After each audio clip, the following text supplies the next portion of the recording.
সর্বহারা শ্রমিক শ্রেণীর মহান নেতা, বিশ্বের প্রথম সমাজতান্ত্রিক বিপ্লবের রূপকার মহামতি ভ্লাদিমির ইলিচ লেনিনের ১৫৬তম জন্মদিন শ্রদ্ধা জ্ঞাপন অনুষ্ঠানের আয়োজন করা হয় সিপিআইএম সদর দপ্তরে। উপস্থিত ছিলেন বিরোধী দলনেতা জিতেন্দ্র চৌধুরী সহ অন্যান্যরা।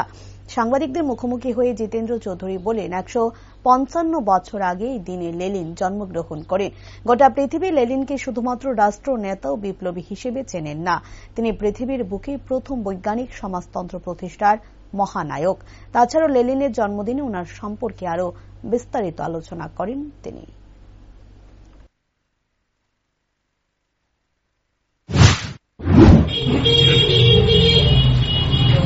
আজকের এই দিনে আজ থেকে ১৫৫ বছর বয়সে এই বছর আগে ভ্লাদিমির ইলিচ লেনিন তিনি জন্মগ্রহণ করেছেন। সারা পৃথিবী ভ্লাদিমির ইলিচ লেনিনকে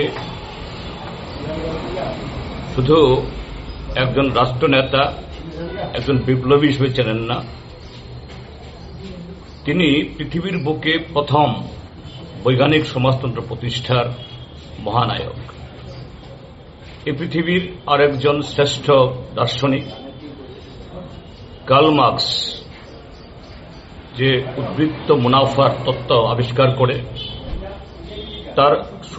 তার সুষম বণ্টনের মধ্য দিয়ে এই পৃথিবীর যে মানব জাতির মধ্যে যে বৈষম্য, শোষক এবং শোষিতের মধ্যে ব্যবধান ঘুচানোর যে তত্ত্ব আবিষ্কার করেছিলেন, কিন্তু তার প্রয়োগে একটা ব্যবস্থা তৈরি করতে হবে। সেই ব্যবস্থা নির্মাণে কমরেড লেনিন রাশিয়ার বুকে ১৯১৭ ইংরেজিতে বলশেভিক বিপ্লবের মধ্য দিয়ে প্রথম সমাজতান্ত্রিক ব্যবস্থা কায়েম করেছিল এবং সারা পৃথিবী তার